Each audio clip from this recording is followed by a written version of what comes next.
andao hasintsika resaka ary andao ihany koa mba haneho hevitra isika manoloana an'ilay hoe inona no mahatonga ny Voay lasa mihinana olona rehefa amin'ny fotoanany fahavaratra fa kosa tsy mihinan'olona rehefa amin'ny fotoanany haintany.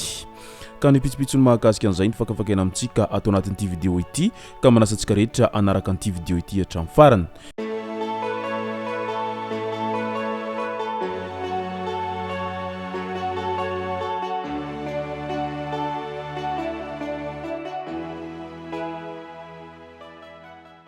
Ny tonga tsy miarahaba dia namantesitra ka dia faly miarahaba isika rehetra mpanaraka tsy tapaka an'ity chaîne ity tena ko amin'ity androany ity arakin'izay efa natsipiko zay dia ny mahakasika ny resaka Voay no tena iompahantsika atao anatin'ity vidéo ity fa milohan'izay dia ndao aloha resantsika ireto tsara ho fantatra manaraka ireto. Tato ato zay dia mahita ranty ao anaty tambazotran-tserasera Facebook isika misy zazamaty noho ny antony maro narary lanin'ny Voay voadonan'ny fiara latsaka anaty vovo ary nisy nanolana sy ny maro hafa. Matetika isika ray aman-dreny sy ny fiarahamonina dia mionona na mampiony tena amin'ny hoe izay no lahatra, izay no sitrapon'Andriamanitra. Averiko ombieny fa isika ray aman-dreny no tompona andraikitra voalohany amin'ny zanatsika na amin'ny lafininina izany na amin'ny lafininina. Rehefa manapa-kevitra isika hoe hiteraka na zazanirina io na par accident dia zanatsika no anarany. Miainga avy ao an-tokantrano ny fanabeazana, ny fahaiza-miaina rehetra mihitsy ny aza fa ny any am-pianarana dia fanampiny sy ny fanamafisana ihany. Isika ray aman-dreny no mpiahiny zanatsika. Zanahary hita maso fa tsy hoe nanao tandrevaka ianao dia ny devoly no mena tsiny hoe nisy nanolana ny zanakao na hoe marary mafy dia raha maty indray dia hoe nantsony ray hody any aminy. Andriamanitra iza no hanao an'izany hoe antsoko hody ity zaza ity dia latsaka any anaty vovolalina be no fomba hiantsony azy. Izao no hafatry ny mpanabe. Rehefa ray ianao na reny dia ataovan-tsainao fa manana andraikitra amin'ny zanakao ianao zay ary ianao ny tompona andraikitra voalohany fa tsy ny bebeany na ny dadabeany na dadatoany na ny havany. Rehefa marary ny zaza dia aoka tsy hangatakandro na ho lany andro hanontany eto amin'ny Facebook eto ataova izay fomba rehetra anjairana azy. Tsy miraharaha ny mpitsabo kotabaiso amin'izay fotoana izay ianao afaka manao tamtam eto amin'ny Facebook mihitsiny. Isan'andro dia tokony hanafatra ny zanakao foana ianao hoe izao no azo atao na izao no tsy azo atao. Ohatra tsy azo atao ny milalao ary na ary fa misy an'izao any na hoe tsy mety ny manao an'izao sy izao fa izao no antony. Tsy mety mantsy ilay mandrara fotsiny kanefa tsy mazava amin'ny akory ny antony andrarana azy na hoe bedesinao izy fa tsy manazava ianao hoe inona moa izany no tena haditsoany.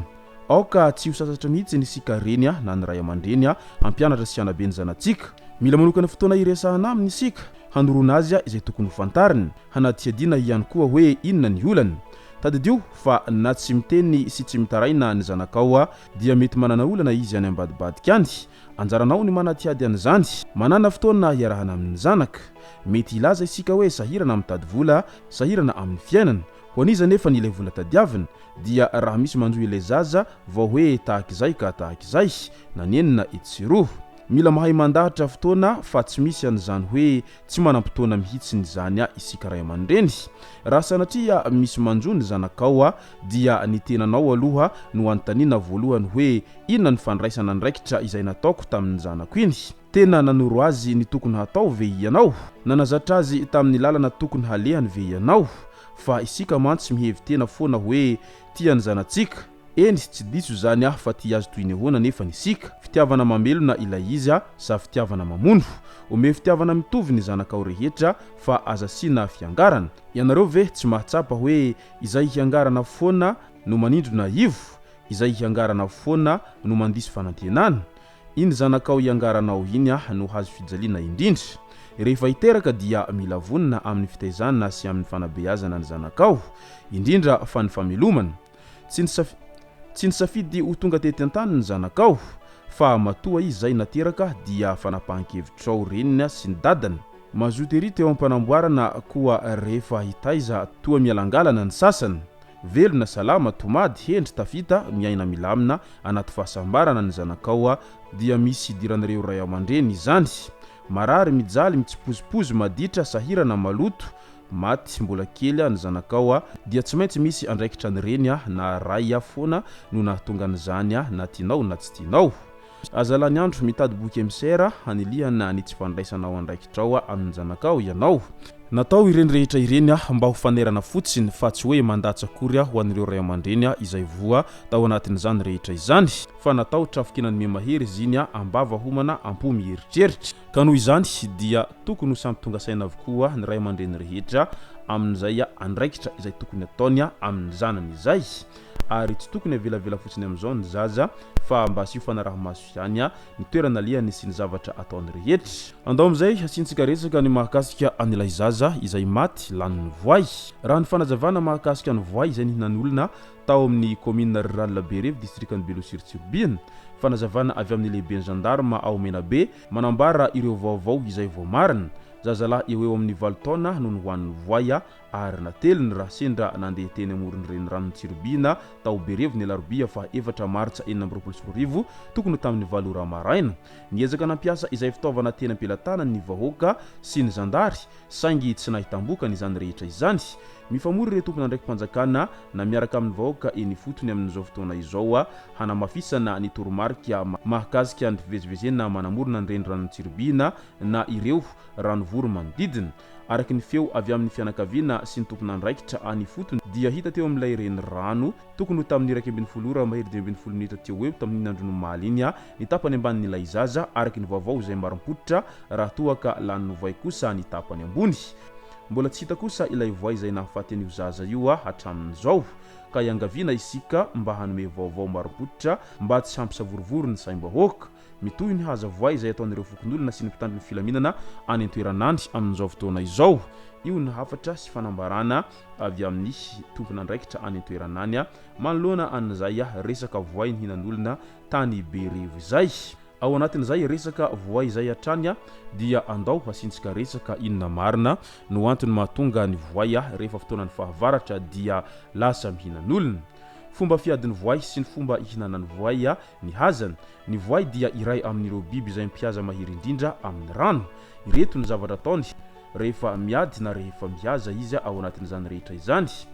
Miandry mangina, matetika ny Voay miandry ao anaty rano mangina. Ny masony sy ny vavany ihany no hita ety ambonin'ny rano miandry ny biby. Mitsambikina tampoka izy rehefa kaiky ny haza izay ho hazainy. Sokafiny be ny vavany ary manaikitra mafy izy rehefa aveo. Ny Voay dia manana hery fanidina vava izay mahery indrindra amin'ny biby rehetra. Rehefa voakaiky ny haza dia sarotra be ny miala ao anatin'ny vavany izay. Rehefa tratra ny haza dia mihodikodina mafy ao anaty rano ny Voay, izany no atao hoe difrol. Izany fihodinana izany no mamaky ny taolana na manapaka ny haza. Indraindray ny Voay manentsina ny haza ao anaty rano mandrapahafaty ny haza. Tsy mitsako toy ny olona ny Voay, mitelina tapany hena lehibe izy na ampahany amin'ny fihodinany. Noho ireo fomba ireo dia lasa mpihaza mahery sy mahomby ny Voay rehefa any anaty rano. Fa maninona ny Voay no tsy mitsako sakafo hoy ny sasany? Ny Voay dia tsy mitsako sakafo toy ny olona na ny biby sasany. Ireto no antony: ny nify natao hisamborana fa tsy natao hitsako. Ny nify ny Voay dia lava sy maranitra. Ny asany dia misambotra sy mitazona haza fa tsy mitsako izany. Rehefa azo ny haza dia tapahany amin'ny fihodinana, aveo dia mitelina ny tapany hena lehibe izy. Ny Voay dia manana asidra mahery any an-kibony ihany, afaka mandrava taolana sy ny hena izany. Raha any amin'ny toerana misy Voay dia tsara ho fantatra ireto manaraka ireto: ny Voay matetika miandry eny amoron-drano. Ny Voay dia manafika tampoka ao anaty rano, miala haingana amin'ny tany maina, aza manatona na manafitohana azy. Ny toerana malemy indrindra amin'ny Voay dia maso sy ny orona, ka izay ny tokony hitandremana tsara rehefa manamorona an'ireny rano na ihany koa ireny rano izay tsy fantatra ireny. Matetika mantsisika manontany tena foana amin'ilay hoe fa maninona ny Voay no tsy mihinan'olona rehefa amin'ny maintany, fa rehefa fahavaratra kosa dia lasa masika be. Ary maro ihany koa no miteny sy milaza fa ny Voay tsy tokony hihinan'olona izany raha tsy nisy na nisy ody ny olona iny, ka izay no mahatonga n'iny lasa lanin'ny Voay. Mety ho diso izay filaza izay satria nahoana ho isika rehefa maintany ny andro dia matetika mikatona io vavany voay io satria mialohany haintany zay dia mitelina vato ny voay ary reny vato teliny reny dia nataony ho vatsy mandrapahatonga ny fotoana ny fahavaratra ka tsy misokatra mihitsy ny vavany voay rehefa fotoana ny haintany reny fa rehefa milatsaka kosa ny rotsakorana ka ny fotoana ny fahavaratra dia misokatra ny vavany voay ary alohany ireny vato izay ny hoaniny nandritra ireny maintany ireny ka manomboka eo dia lasa nona ilay voay ka mitady haza etsiroa mba afahany mivelona sy miaina izay ka manomboka eo dia lasa masika ny voay ary tsy azo ataony minina izany voay rehefa masika izany fa mandrapaka izay rehetra azony arapaka na biby io na omby io na olona io rehefa hitany fa azo arapaka dia iny fa arapany avy hatrany ka isoro ao antsaintsika izany hoe ny voay tsy mihinana olona izany fa ny voay rehefa nona dia tsy mahafantatra nizaniza fa izay azo arapany dia arapany avokoa ka noho izay dia aleo misoroka toy izay mitsabo sao dia tratra ny patsaray tsomby vavaka hoe tahak'izay ka tahak'izay ny voay tsy mba namana izany ka mailomelo hatrany rehefa manamorona ireny rano ireny fa tsy fantatra izay ao ambadika an'izay reny rano izay no masaka azona rozy tao anatin'ity vidéo ty tomboko lasy tomboko vavy misaotratsika rehetra nanaraka an'ity vidéo ty hatramin'ny farany azadino ny milaiky ny vidéo antsika ary tsarovy hatrany ny miabone amin'ny chaîne antsika mba ahafahanareo manaraka tsy tahabaka ny vidéo zay lefa nahito isan'andro tomboko lasy tomboko vavy mankasitraka dia mirary soa